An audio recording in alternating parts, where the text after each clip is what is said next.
You already know. It's live. It's raw. It's going down. Like this. I'm going around and letting everybody know that they welcome to the show. It's the latest thing you ever seen, you already know. Let me introduce you to your host of the hour. It be Mike and Mike. Yeah, it's the man hour. Got the hottest plays, all the breaking news. Every rumor, every trade, every breaking bruise. Tighten knuckle screws. Yeah, it's going down. Have you saying what the fuck and never watered down? It's going down. I'll be rolling up. And if you buy it or you sell it, then you made the cut. Watch me flip it back. I can double up. I got sriracha for that ass, I'ma burn it up. Gotta check the rules and know that it be fair and foul. Rep blow the whistle, coach throw the towel. We can do this on the field or outside the lines. It's the man hour though, now we going live. And what is up, everybody? Michael Buckeyser here with the Man Hour After Dark with my man, Brandon Combs. Brandon, what is up tonight, man? Hey, man, it has been a great night. Just got off of the TSS set where I was going absolutely bonkers on Matt Benz and his power rankings. When you say going bonkers, you mean like, oh, he put Bears in the top 10. I'm so happy I can celebrate life now. Dude, I don't understand how you have the Packers still ahead of the Buccaneers after the Buccaneers just went and waxed that ass this past weekend. That's not me. That's not me.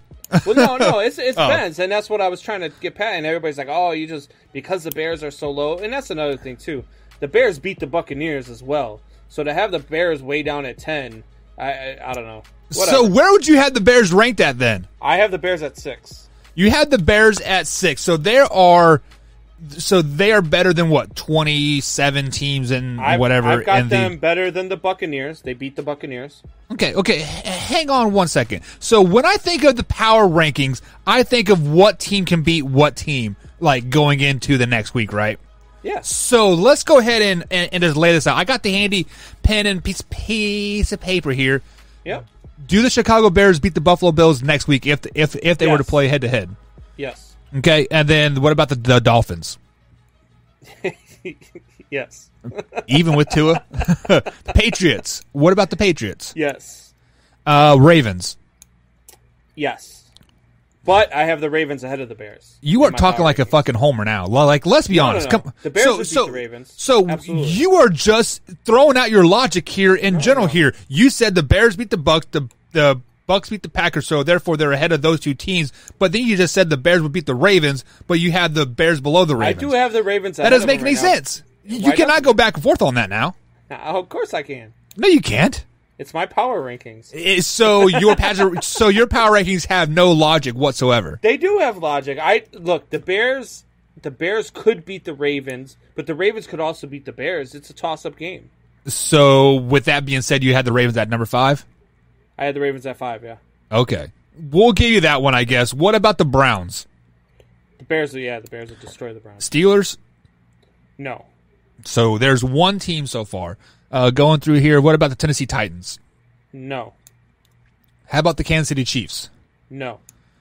I'm going to throw some curveballs at you here. What about the Chargers and the Raiders? Yes, they would beat the Chargers. They've already beat the Chargers. And they would beat the Raiders. Yes. And then, I know what you're going to say about the Cowboys, but I think the Cowboys would beat them. The Bears.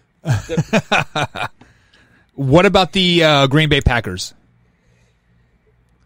So I think the Bears right will split with the Packers. I think, but if they were to play next week, in Lambeau or in Chicago? Let's say in Lambeau. Packers will beat the Bears in Lambeau. But at home they'll win. Okay. Yeah. What about the Saints? Yes, they'll beat the Saints. I have them beating the Saints in 2 weeks here. What about the Seahawks? No, they'd lose to the Seahawks. And Cardinals? They'd beat the Cardinals. What about the 49ers? I'm kind of curious about that one. They'd beat the 49ers.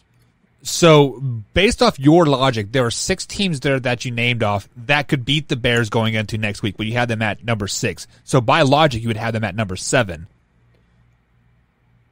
So, therefore, you don't have any logic in your power rankings whatsoever. I've got the Steelers, Seahawks, Chiefs, Titans, and Ravens ahead of the Bears. I have the Buccaneers, Packers, Bills, and Cardinals to round out the 10. So what you're saying is your top 10 has no logic. You are throwing Benz under the bus because he has logic. I've got the Cardinals at 10. I've got the Bills at 9. The Buccaneers beat the Packers, so they're ahead of them. The Bears beat the Buccaneers, so they're ahead of them. What do you mean? That is perfect logic. How can you have a team? How can you say one team is better? How can you say the Buccaneers are better right now than the Bears? The Bears just beat them last week. Because it's a week-by-week basis. Who can beat who going into the next week? I would lay money on the Buccaneers beating the Bears if they played next week. Why? What would make it different from 2 weeks ago that the Buccaneers would just win now against the Bears? For one, the Bucs are more healthy.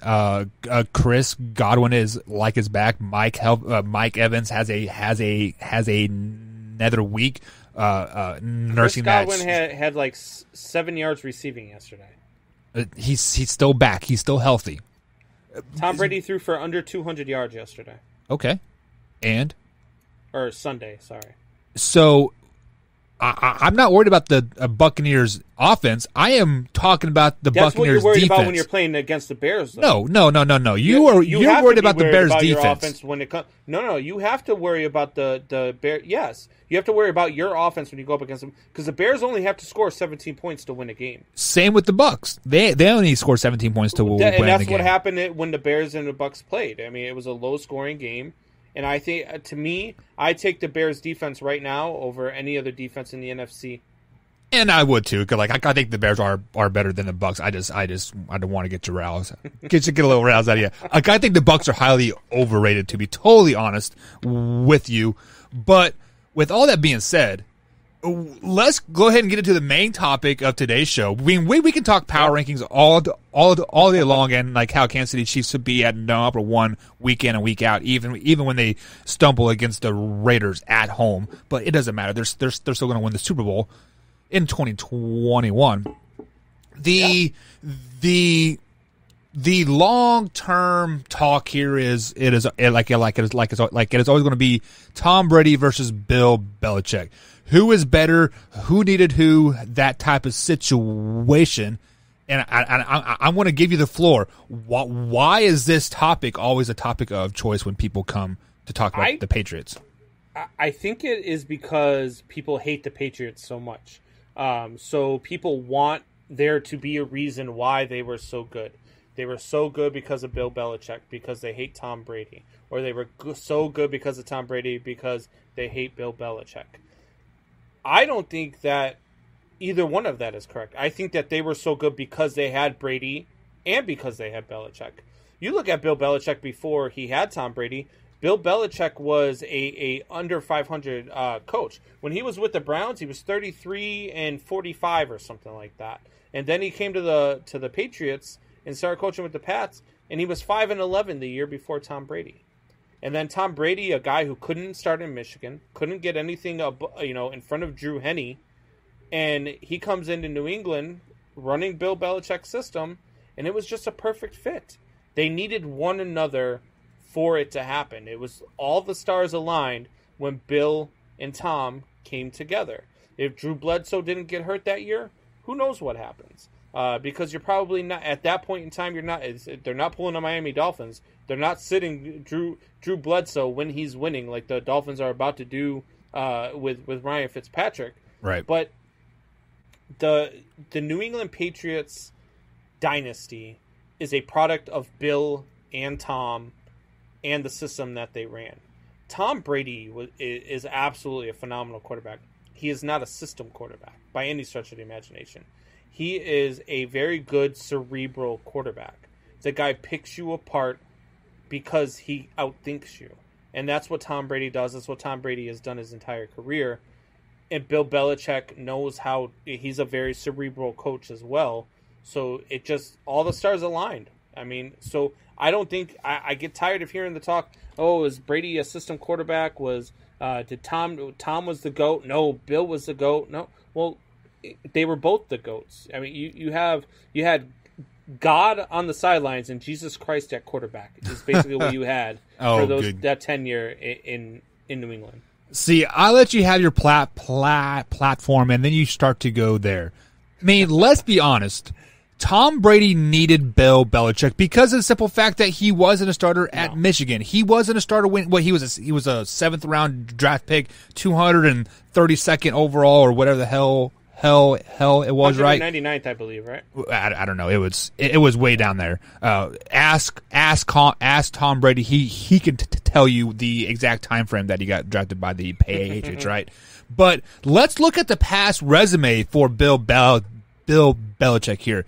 People say that Bill Belichick was a bad coach in Cleveland, and you can say this. You can say the win-loss maybe says yes, but look at this. In 1991, he had Coach Scher as their quarterback, who very few people know who he is. He still went 6-10. The next 4 years, he had Vinny Testaverde as his quarterback. Went 7-9, 11-5, won a game in the playoffs, and then lost in the championship game there. And then his last year went 5-11. That is not that bad. 36-44. That's still not that bad, considering what other Cleveland Brown coach has done better than that. Is that your consistent 20 years of 12-4 and winning your divisions though? But it takes time to morph into a coach, right? Like my first year coaching high school, I am not the coach that I am 3 years later, for 4 years down the road.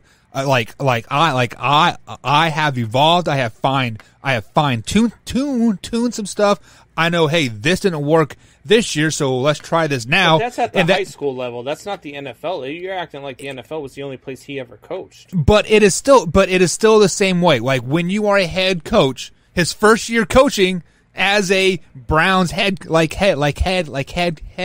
it takes time to adjust. It takes time to learn. So then, why do owners only give coaches 3 or 4 years before because they're changing coaches? Because it is always a "what have you done for me now" type of league. I mean, like, let's be honest. When we look at Dak Prescott next year, we are going to look at what have you done for me now. Oh, you threw for 1,700 yards in like 4 games. Okay, you are an elite style quarterback, right? But truth be told, most of those yards were mocked up. Still developing his craft, and that's why he's just been a horrible coach? Who? Jason Garrett?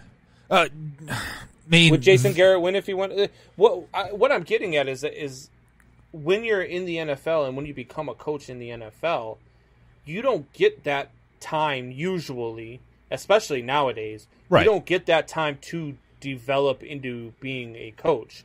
I think that when it came to Bill Belichick, I think the fact that Brady came in at the right time, I think the fact that their system and their styles worked to one another, I feel like it was just the perfect combination for what we saw over the last 20-plus years. So what you're saying, it was the perfect system that Bill Belichick built that Tom Brady walked into. So therefore, a system quarterback. Perfect system for the perfect quarterback. So you are telling me that no other quarterback could have walked into that system and consistently won 10 to 12 games over the next 20 years. You already proved it. He didn't run a different system than he ran in Cleveland. He didn't run a different system than he ran with the Jets. He didn't run a different system than he ran his first year with That is a false statement, because if you look at the quarterback stats those first couple years in Cleveland, they were all 37 to 4,000 yards passing. Tom Brady very rarely got over 3,500 yards in a season. Because you were looking at those stats of games where he was 36-44 in those games. You're going to be passing a lot more when you're down a lot more. Your numbers are going to be inflated because you have to pass the ball more than you run the ball. I'm telling you, it's not because all of a sudden he woke up and he was just the greatest coach of all time. That's You're not right. What happened. He took time to perfect his craft. Then he went to New England. The first year they were 5-11, 6-10. 5-11. And look at these stats. Imagine this. Let's look at their quarterback stats here. Drew Bledsoe threw for 3,200 yards. That is almost 700 yards less in a losing season than what he did at Cleveland. So you believe that year that he got hurt, the Patriots still win that Super Bowl with Drew Bledsoe as opposed to Tom Brady? Yeah, 100%. I think at that point in time, Drew Bledsoe was better than Tom Brady. That's why he was a starting quarterback, like, obviously. But you get the... Drew Bledsoe was that also the quarterback that always found a way, and we know we have those quarterbacks, always found a way to throw the interception at the perfectly wrong time, and that was Drew Bledsoe. Drew Bledsoe always found a way to lose you a game. They most certainly would not have won that Super Bowl with the Drew Bledsoe. They did win that Super Bowl with the Tom Brady because Tom Brady doesn't make the same mistakes, because Tom Brady was the perfect quarterback inside of the perfect system. You know what? Let me tell you this. On that 2000 team, there was a quarterback by the name of Michael Bishop, second string quarterback from my Kansas State University there. If Bill would have molded Michael Bishop the way he is working with Cam Newton now, you would have saw Michael Vick before Michael Vick was. Michael Bishop was Michael Vick before Michael Vick was Michael Vick. If that makes sense. So with that, I'm telling you, Bill Belichick has evolved as a coach since those first 6 years, and therefore is a system quarterback, and anybody could have walked in there and would have had success. So then why right now is Tom Brady having success in Tampa Bay? Because of the weapons around him. I mean, so John says that the Patriots went 8-8 before Bill went 5 under Pete Carroll, which is a very, very correct statement there. But I'm telling you, Tom Brady is having success in Tampa Bay right now is because of Mike Evans, Chris like they are offensively loaded, and all of Tom Brady's success is due to everybody except Tom Brady, is what you're telling me. I'm not saying that, but I'm saying that if Tom Brady played for, let's say, the Jets, those last 20 years, Tom Brady played for the Jets. Would the Jets have won 6 championships? No, they wouldn't have. Tom Brady plays for the Jets. They're a much better franchise than they have been. I don't think so. Tom Brady, absolutely. What do you like? You're out of your mind. The Jets have had some weapons in the past. The Jets have had some good coaches in the past. The Jets have had wide receivers. I mean, they had Keyshawn Johnson for a little while Tom Brady was in New England. Are you telling me that Rex Martin Ryan running the ball for a little while? Yeah, absolutely. Tom Brady would have absolutely been able to do the same thing. He would have done the same things with those Buffalo Bill teams. No, he Some wouldn't of those have. Buffalo Bill teams were very good. If Tom Brady was a quarterback of those Buffalo Bill teams in the 90s, they win 4 Super Bowls instead of lose them. No, they ran into a buzzsaw of all the NFC teams there, like the Cowboys and the 49ers and Packers. No, they were. I mean, the only reason why the Buffalo Bills made it to 4 straight AFC or 4 straight Super Bowls was because the AFC was so weak then. Like, let's be totally honest. I mean, you can say what you want, but if you look back at that time, look at the highlights. The AFC was complete trash. I think just to think that Tom Brady is a system quarterback is a detriment to Tom Brady and what he has done. Tom Brady's the best quarterback to ever step on the field. No, he's Tom not. Brady's Tom Brady's done so much more with so much less around him. You're absolutely kidding yourself if you have. So who do you have above Tom Brady, Buck? Peyton Manning. What? Yeah. Think about if Peyton Manning Super Bowls because he couldn't get past Tom Brady 98% of the time. Do you want to know why? Because Bill Belichick knows how to game plan for Peyton Manning. Knows how to game plan for XYZ. I mean, are you telling me that if Peyton Manning does not run into Bill Belichick, not Tom Brady, but Bill Belichick in the playoffs for what, 4 or 5 straight years? He only wins one of those. Tom Brady finds a way to win those games because Tom Brady is Tom Brady. Tom Brady is only Tom Brady because he had Bill Belichick in his corner. No, that's not.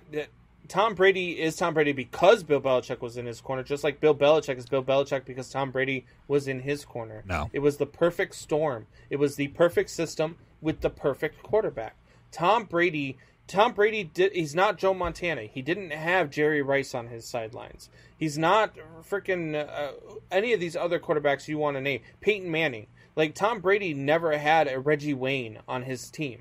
Right. Tom Brady didn't have those weapons at his, and he still went out and beat those teams. Do you know why he beat those teams? Beat those quarterbacks. Do you know why he beat those teams? Because Bill Belichick. Because of the system that Bill Belichick put in place. Meaning you can plug and play anybody you want, aka a fifth or sixth round 5'7" wide receiver that weighs 110 pounds. You can put him in the system and get him open because it is the Bill Belichick system that makes the players. Think about this. Who was the player Brady says, John Hoffman says Tom Brady would have got the Justice Super Bowl the years that Mark Sanchez could not in the AFC. I agree. Absolutely. See, the problem is we have not seen Tom Brady without Bill Belichick ever. We're seeing it now. We are seeing it now, but let's see what he can do in the playoffs. We saw what happened when there's miscommunication in his ear, right? When there's not a great coach, a great system in place. Tom Brady thinks it's fourth down when it's fifth down, right? Let me ask you a question. How many other quarterbacks would you have said at the age 44, let's see what they can do now? I mean, isn't that like we're still talking about Tom Brady playing at an elite level. Let's see what he could do in the playoffs at 44 years old. Yeah, exactly. What can he do without the system in place that Bill Belichick has put in? We saw what Isn't the fact that he makes the playoffs at 44 without the system, doesn't that go and show you that he's better than what you give him Look credit at for? their schedule for their schedule is in their the best team in the NFC that everybody thought. Okay. They just annihilated the Green Bay Packers. Okay. So let's look at the schedule that they have moving forward. The Raiders, probably a win. The Raiders are kind of a trap game. Giants, okay, they play the Saints again. Panthers, Rams, Vikings. Yeah, shitty-ass teams. They have 8 more games on their schedule that are I'm so tired of and this is what Ben's came at me with the power. Oh, look at their schedule. In the NFL, I don't care whether you win by 1. I don't care if you win by 20. A win is a win in the NFL, and you beat the teams that are on your schedule. So just like the NFC, it is not their fault that their division is so bad. Or that they have played the toughest teams. But they're not beating the teams on their schedule. They're beating the teams inside the division. Hey, they're not beating. It is the teams that are in front of them, right? Like if you really want to play that card, we can play that card all game long. I can put it on my side of the table. You can put it on your side of the table. Just because you say it. And then I say it, that means I'm wrong. No, come on now. Like, you cannot take it back and forth just like that. That's absolutely ridiculous. Tom Brady right now at 44 years old does not need to be the Tom Brady that he was at 30 years old. Tom Brady needs to be good enough to allow his defense to win the games and score enough points with that offense to win the games. That's what Tom Brady is at 40. But he's at 44 years old. I don't care. He's still taking his team to the playoffs. We wouldn't be having this conversation if he just would have rode off into the sunset. But he said he had a quote. Oh, we'd still be having this conversation because people love having is it Bill, especially outside of New England. They love having the conversation. Was it Bill or is Tom Brady? So that's what it is. Is people either loved Tom Brady and thought it was all Tom Brady because they hated Bill Belichick, or they love Bill Belichick and they think it's Tom Brady wrote his quota. It's not one or the other. They needed one another. See, and then John brings up a great point. Defense won that game. Correct, and that's a great point to what I just said. Tom Brady needs to do enough to win the game and score enough points and let his defense do their job. So are you saying that Tom Brady doesn't have to be the GOAT anymore because he has weapons around him? Tom Brady has to be the GOAT. How about that? He needs to be the good enough of all time. Right. So he was the good enough of all time when he was in that Bill Belichick system. Like, he was the GOAT. Look, you're never going to convince me that a guy who is the quarterback of a team that wins 6 Super Bowls in 20 years with less talent than any of these other guys, way less talent than Joe Montana ever had. So you keep bringing up the talent aspect of it. The reason why there wasn't that much talent on there because the system didn't need talent. The system didn't need talent. The system didn't need a 4-4 tailback. So then why hasn't the system worked over the last 2 to 3 years? It's the same system. The Patriots were not good last year. Let's face it, the Patriots were not good. They were in the playoffs. They were not good last year. They were 12-4. Come on, they were in the AFC East. Okay. So you're saying since so your argument here, they are only playing the teams that are in front of them as far as Tampa Bay is concerned. But when it's Correct. the Patriots, they're playing the terrible AFC East. But then it's wrong that they got 12 wins. So when the Buccaneers get 11 wins this season, well, you're telling me that Patriots team is the same Patriots team that you've seen over the last 20 years. The last 2 or 3 Patriots teams have scared you just as much as the last 20 years have. Because of Bill Belichick. You give Bill Belichick time to prepare for a playoff game. He is 9 times out of 10. He's going to beat you in the playoffs. Hoffy, you're fired. Go home. I'm just saying. I am telling you, if you want to play in front of you card, right? Obviously the Patriots have played in the NFC or the AFC East for the last 20 plus years, right? Yep. Those are 6 guaranteed wins year in and year out. Miami if you look at the win-loss, Miami always plays them tough, right? So they've always split with them, but yeah. Okay, so they're guaranteed 5 wins every year. They're consistently getting 10 and 11 wins, so you're telling me that they're less than 500 versus the rest of the NFL, and this makes Tom Brady the GOAT? They're not less than. What do you mean? They're not less than 500. They're winning 12 to 13 games a year. But if you take 5 of those away, that means that they're 6-4. Okay, so they're about so they're 65%. Does that sound like a GOAT? And then they get into the playoffs and they do what they do and they find ways to win ball games. Because of the system. That's what Tom Brady does. Because of Bill Belichick. It is because of the system. It's because of both. It's because of the system and the way Tom Brady plays. The way Tom Brady puts his teams in position to win games. How does Tom Brady put himself in position to win the games? The defense has put themselves in position to win the games because of Bill Belichick's game planning schemes. Tom Brady has always been a guy at the line who is calling audibles and reading defenses. Always. Tom Brady is always the guy that's cussing people out. When Tom Brady earned my respect, and I'm not a Patriots fan. I don't like Tom Brady. I don't like the Patriots. I don't like their fan base. But where Tom Brady became the GOAT to me was when I watched Tom Brady in the pocket with Ray Lewis come through untouched and sit there and take a hit and complete a pass 15 yards downfield to win a game. That is when Tom Brady, to me, I was like, you know what? This guy's the real deal.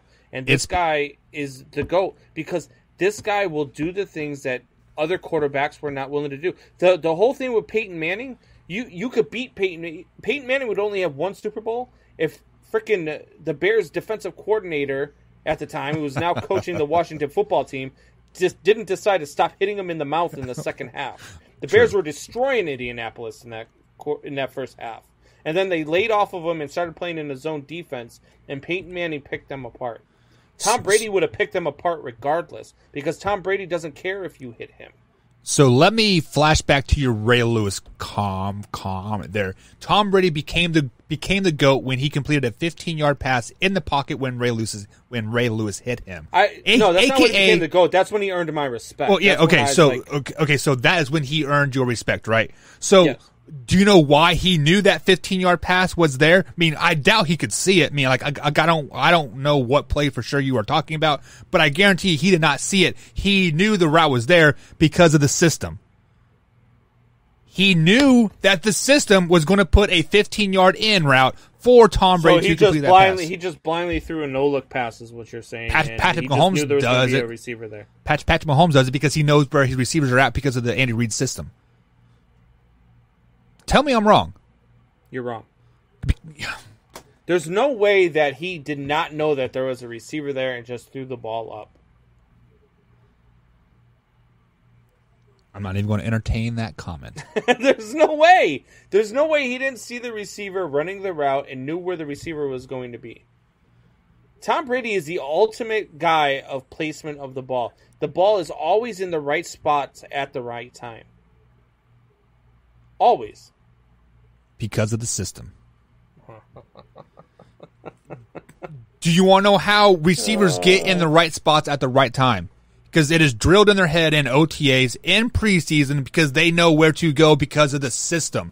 Bill Belichick developed a system to put them into positions to win.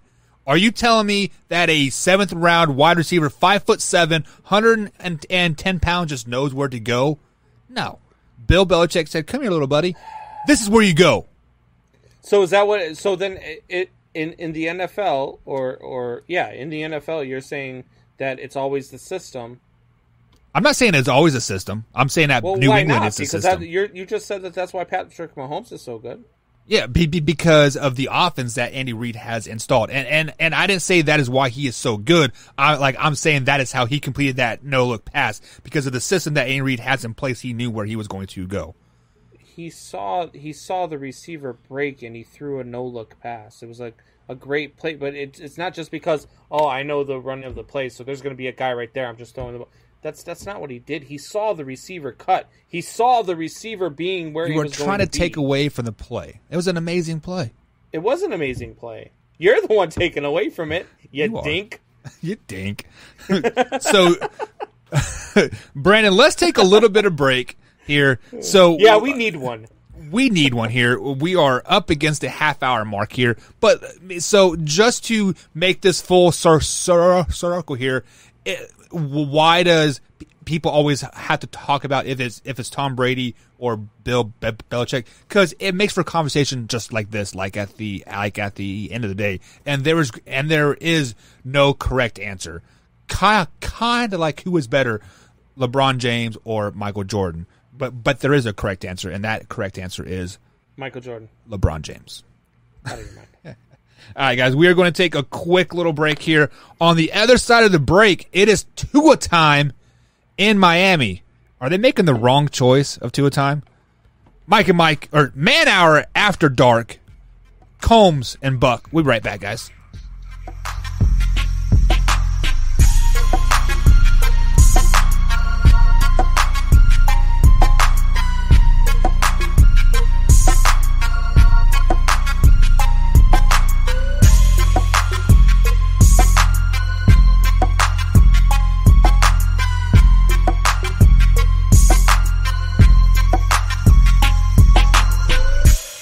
And welcome back to the Man Hour After Dark. Michael Buckeyes with Brendan Combs. Head over to MikeandMikeManHourGuys.com. Pick up yourself some merchandise, some hoodies, some hats, some dad hats, beanies, all that good stuff. Or just drop a donation for ourselves just so we can, they both suck.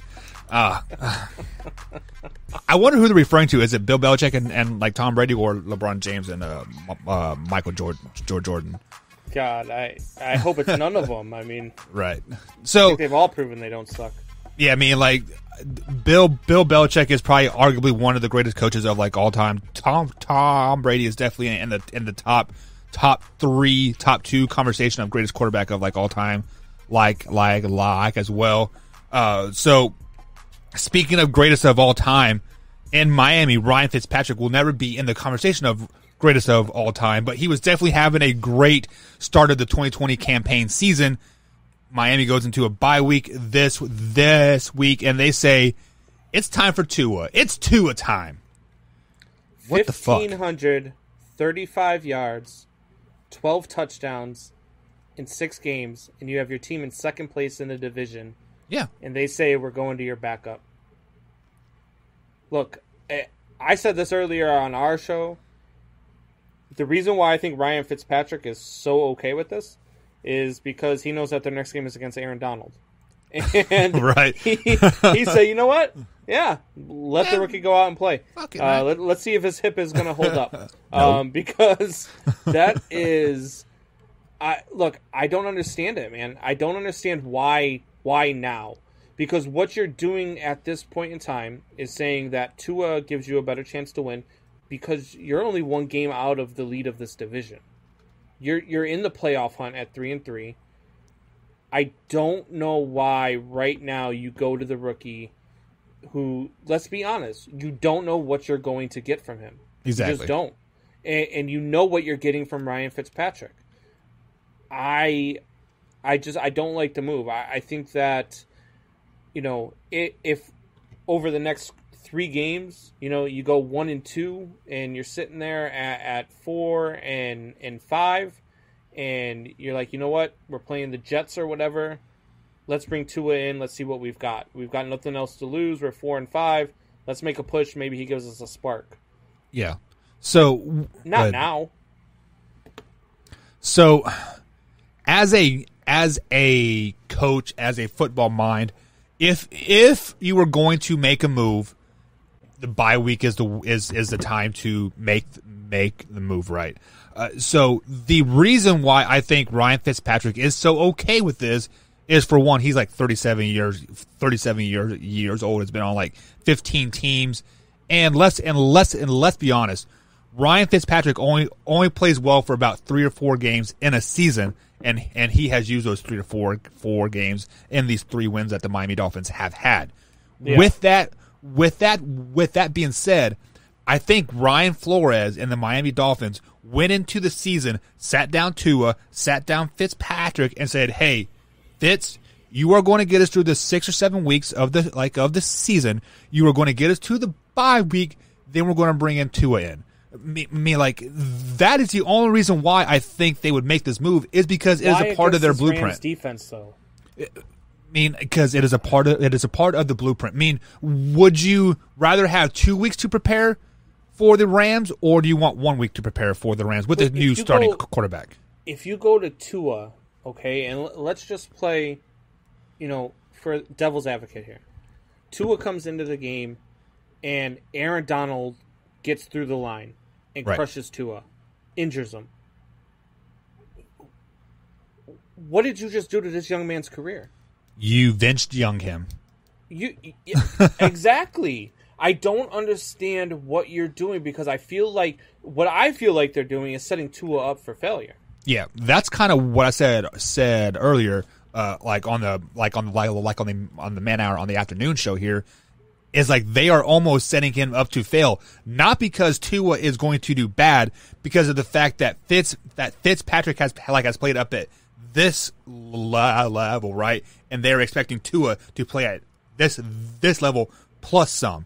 So, and as a rookie quarterback, yes, we've seen rookie quarterbacks do well. We've seen Joe Burrow do well. We've seen Justin Herbert do well. Maybe Tua can, but coming off a hip injury that most people said that was probably career-ending hip injury. Yeah, I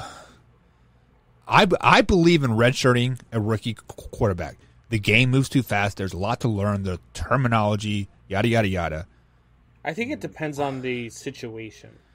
If you're the Jets, if you are first round pick, the Giants or something, and you want to see what you got before heading into this next draft, that's different. Yes, that's different. But when you got a chance to win, yeah, absolutely. I have no clue right now what Miami's doing. We had a comment from one of our listeners on our show. I thought was a great comment. It said the Miami Dolphins are just not used to winning. They didn't know how to handle it. And that's why they're going to Tua. They panicked and they're like, we're winning. Oh crap, here we go. Yeah, I mean it is it is kind of like last year when they didn't know how to lose, right? I mean, like Robert Flores is, I believe, is the coach's name, is the first name. All they had to do was to lose to like the Cincinnati Bengals, like the second to the last week of the season, and then they would have got the first overall pick or something crazy, but they ended up rolling off like 4 straight wins or something crazy to that effect. But yes, winning is a culture, and you have to learn how to win. That is why I said when the Kansas City Chiefs made it to the AFC Championship game the first year that Patrick Mahomes was starting quarterback, that they had to lose that game to win the Super Bowl last year, because you have to learn how to win. So now to bring Tua in this season, looking at the schedule moving forward, it is not very favorable for these games. Like, they play the Rams, a very good Cardinals team, a very underrated Chargers team, a Broncos team that people are sleeping on. They're getting healthy. And then you have the Jets, and they have a pretty tough schedule. I would have held Tua out till that Jets game. And then even then, you play the Bengals, injury. Chiefs, Patriots, and I mean it's but I mean you could beat the Bengals, the Chiefs. The Chiefs would be a learning curve for your young quarterback. I really think that Lies. I really think that you need to hold him out, if not for the rest of the year, at least until that Jets game, because you just put him in a position to, not only are you putting him in a position to not succeed because you're going up against some really good defenses over the next couple of weeks, but you put him in a position where you're in a playoff hunt. Exactly. You're entering him in second place, and if all of a sudden you start losing, like you might have even lost whether Fitzpatrick was a quarterback or not, now you're losing, and now the talk starts. Did you put him in too early? What is Tua going to do? Should you go out and draft a quarterback in the third round? You know what I mean? Like all of this stuff. Nothing good can come from this, is what I'm saying. The Dolphins are still the Dolphins. The Dolphins, I don't think, are very good. I think 3-3 is about what they are. I think they're an 8-8 team, 7-9, 8-8 team. That's what they are. They're a 500 team with or without Tua. But entering him in this spot right now, I just think is a bad move for the kid. I just do. Yeah, and just to add to your point there, I mean, they are in a division hunt. Look, I mean, like we named who they have coming up. In a very winnable division. Yeah, and look who the Buffalo Bills have coming up. Yes, they play the Jets, complete trash, right? But then they play the Patriots, Seahawks, Cardinals, Chargers, 49ers, Steelers, and then the Broncos, Patriots, and they end the season at Miami. Very winnable. That's a tough division. schedule. Yes. Yeah. Very tough. So I mean, like, it would not surprise me if the winner of this division did come out at 8-8. And you said Miami Dolphins are an 8-8 team. I mean, if you win one game here, one game there, with Ryan Fitzpatrick in there, hell, what do you measure success? Do you measure success of being 8-8 and making the playoffs, or do you measure success as 8-8 missing the playoffs? Say over the next 4 weeks, okay, they're 2-2 with Tua, okay, so that puts them at 5-5, right? Okay, and the Bills have struggled, and they've only won 2 out of 4, okay, so they're at 6-5, a game ahead of you, and you're at 2-2. Do you go back to Fitzpatrick? Because at that point, you've got a legitimate chance late in the season to make a playoff run, and Tua is playing subpar ball at 2-2. Well, it depends what hat you want me to put on here. Do you want me to put on my coach's hat, or do you want me to put on my fandom hat? Because as a coach's hat, once you bench a starting quarterback, you cannot go back to that unless there's injury. Quarterback. Well, yeah, and but you cannot go back to the change that you made, because if you do that, you will lose the team. That means you are second guessing yourself 100%. Just like if the Chicago Bears said, Foles, you went 2-2. It is time to go back to Mitch, right? I mean, you as a fan, you'd be like, what the hell, right? Fuck you, coach, yada, yada, yada, right? Yeah. But then as a fan, you're like, hey, Ryan Fitzpatrick led us to a 3-3 team, killed the 49ers, killed the who they played. Like some really good numbers. Yeah. I think he's like 4th in the league in passing. Yeah, so I as if I was a Miami Dolphins fan, and I would love to, because like I'd be talking to Coach Tip here on the Man Hour AM coming up here next week. I would be interested to see how he feels about that change as a fan, because when you see your quarterback putting up those type of numbers and you make a change, you expect the change to do better, right? That is why you're making a change. I get, because at the Bears were 2-0, and I was screaming for Nick Foles. But I was screaming that they were at 2-0, and I was like, we need to change that quarterback. We need to change that quarterback. And the Dolphins are 3-3. Big difference. Nobody was screaming though either. The quarterback play was subpar. The Dolphins are 3-3, and their quarterback is playing really, really well through 6 games. I agree. I just don't get it, man. I think that you're only bad can come from starting this week. I mean, really, the only knock that Fitzpatrick has had this season is the 7 interceptions. They've been pretty ugly interceptions. but he still has 1,500 yards with 3 wins, with two blowout wins. So think about his yardage. What it could have been. Winston effect. I mean, people were all down on Jameis Winston last year for the 30 interceptions. He was also the only quarterback in the league that threw for 5,000 yards and 30. He was also playing from behind a lot, right? Yeah. Let's be honest. So yeah. So let's Absolutely. go ahead. So let's go ahead and shift gears to what is happening tonight. We do have a World Series game, and Brandon. 8-1. What's the score? It's 8-1 Dodgers in the 7th. The Dodgers, the Rays are pushing right now, though. You had the Rays winning the series, right? First and third. I do in 7. Yeah, you just hate LA teams in general, correct? I do, but see, I also look at it from a realistic point of view. I think the Rays are deeper in pitching.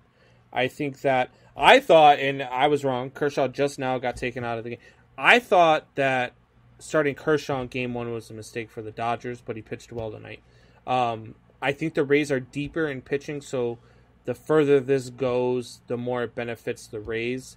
If this was a normal series where we had off days in between, I would have picked the Rays in 5. Just because I think the Rays are that good, and if you allow them to set up their pitching staff, it makes it makes them that much better. But I still got the Rays in 7, even despite the Game 1 loss. So, yeah, first things first. Like I honestly, this is the first Major League postseason that I really haven't been following too much, just because of everything's happening so fast. It's so condensed. Like, are they doing this back-to-back stuff because of the COVID stuff, or because of just to get it done and over with? Yeah, because of COVID, they had a timeline to get the season in by with the Players Association and the agreement. They had to have the season over by a certain time, and so they put this in effect. They did not know, the players didn't know until after the trade deadline, though, that there was going to be no off days in the playoffs. Which pissed a lot of teams off because they're like, well, maybe we would have made some different moves had we known we were going to go in October with no. But I like it because as a baseball fan, I'll watch every single game, and we have baseball every day. Like the World Series is every day. There's no off day. It's baseball, baseball, baseball. So I've loved every minute of the playoffs. I do feel like not having the off days though does hurt some teams and benefit other teams. I think that it really hurt both teams in the LCS. I think the Braves lost because there were no off days. They ran out of pitching and they weren't able to reset their staff. And the Rays almost lost because of the same reason. Even as deep as they are in pitching, they were tired. They were using all their pitching every night to get through that series, and they finally broke through in Game 7. But yeah, I really don't believe in like actresses and hey, this is a shortened season and like all this stuff. But this particular 2020 season, it has basically been a war of attrition since that since the playoffs have started. Yeah, it has been absolutely ridiculous. And like yes, I do like baseball like every day because I can turn on TBS or whatever channel like is on and see it. And I did turning baseball on at 11 o'clock in the morning and watching it just like all day. And hockey playoffs all day long, man. I've been in heaven for the last 2.5 months. But on the flip side, it has hurt the play. I think if we would have got those breaks in, we would probably be seeing a different World Series. I disagree. I think that if you put those breaks in, I think you would have seen worse play. You had 2 Game 7s in the LCS that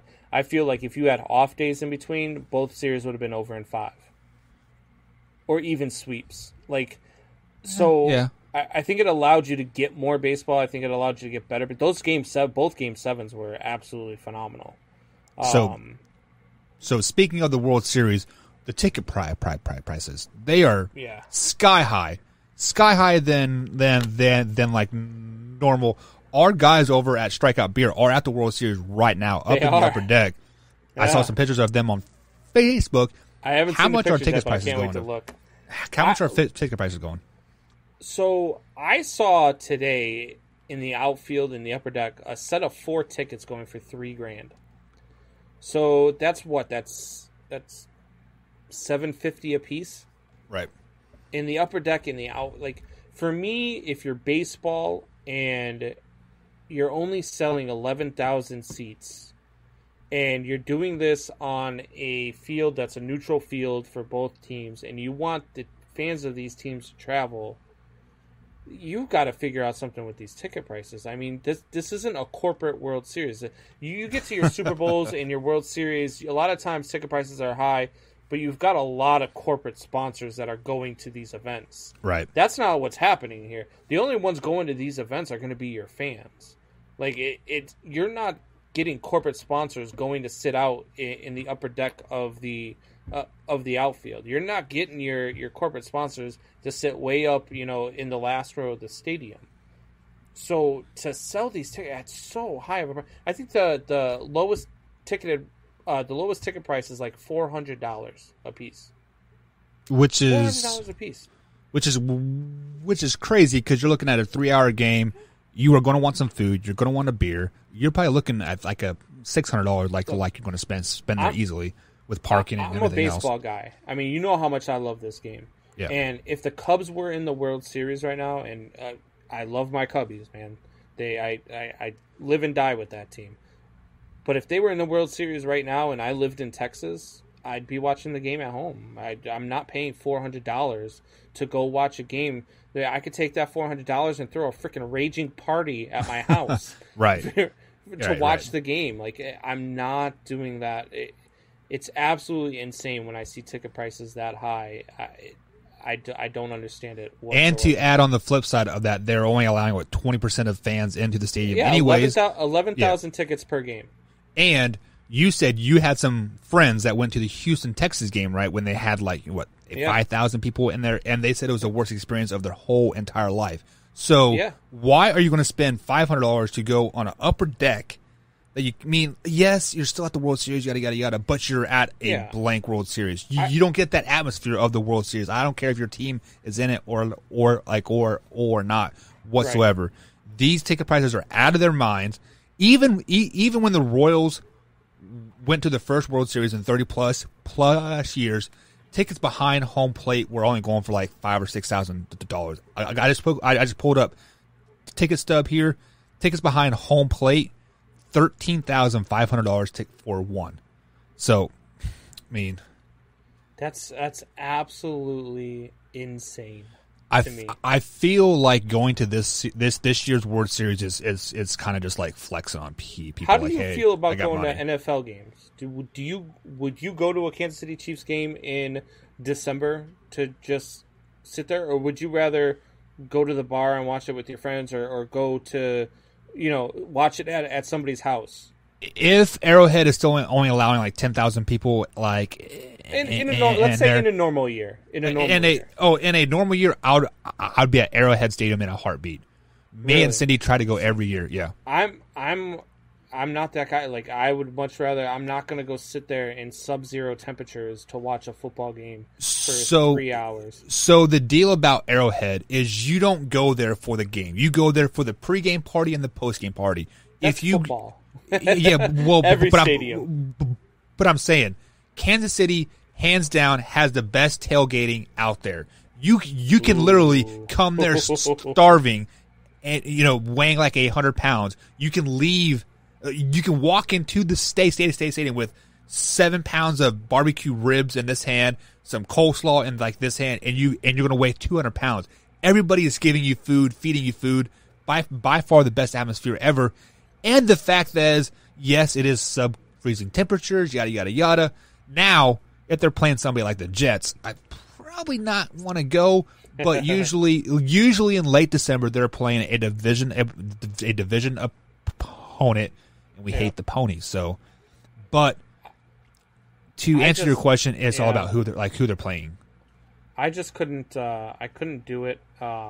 It's just not like, I don't know. I'd much rather just be at a friend's house. If it's an indoor stadium, I might go to a game in December. Like, if we're going let me ask you this. Soldier Field, obviously bitter ass cold in December because of that wind coming off the lake. They are 10-6 they are 10-5 playing the 10-5 Green Bay Packers. They're at Soldier Field. The winner of this game wins division, get into the playoffs, do you go to that game? Catch me at Buffalo Wild Wings. Catch you at Buffalo Wild Wings. That's, I mean, look, it's not my, like, yeah. I'm not going to have fun I'm not a fan of the cold weather. Like, I don't like cold weather at all.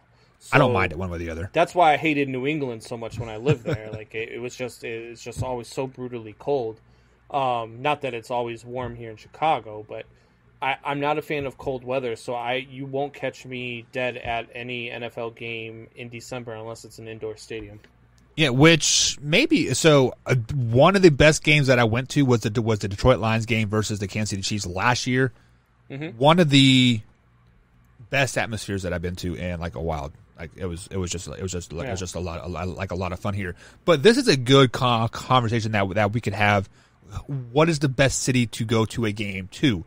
John or Hafi says Buffalo will put you to shame. Why? Because they do backflips off of tables and they hurt themselves. Like you guys are idiots. Crazy. You guys are stupid up there. I've been to every stadium in baseball except for 5. I've seen games at every stadium. I haven't been to either of the Florida games or Florida stadiums, and I haven't been to the 3 new stadiums in the league. So I've seen a lot of different fan bases. I still say Chicago, Boston, and New York are the 3 best fan bases around. And I can't speak that because I haven't been to any of those cities. So yeah, so all 3 of them, man, they are just so passionate about their teams. And I mean, it's really everywhere you go, you're going to find your passionate fans that are passionate about their home teams. Right. But they those 3 cities, watching games at Wrigley, Fenway, I've been to Citi Field and Yankee Stadium, and I mean, the atmosphere is just amazing. When you go to a Yankees game, man, and in the first inning, and they're up there and they're chanting every fielder's name before a game, like it's chills. Like you watch it and you get chills. I've been to another stadium that's really good, and a lot of people wouldn't think about it though. Is Colorado. The Rockies, man. Yeah, they've got a fun fan base, and their stadium is beautiful. Is there so fun because they're in Colorado? If you catch my drift. No. Maybe now. Yeah, maybe. Now. So John over here on our Facebook page brings up a good point. I would rather watch any sporting event on TV. No line to the bathroom, and the beer's cheaper. All great points. And I think, honestly, any sport on TV is just the production value is it's just really good. Like you get listening to Tony Romo on CBS. Like you gain so much knowledge about the game if you actually sit down and listen to him. I went and saw the Cubs and Red Sox play a couple years back, and I was on the Green Monster for the game. And I went to go buy a round of beers for me and my friends. There were 6 of us there, and I almost freaking choked when the guy's like $72 for 6 beers for a 6-pack, $72. Oh my god, 5,000% markup on that thing. So yeah.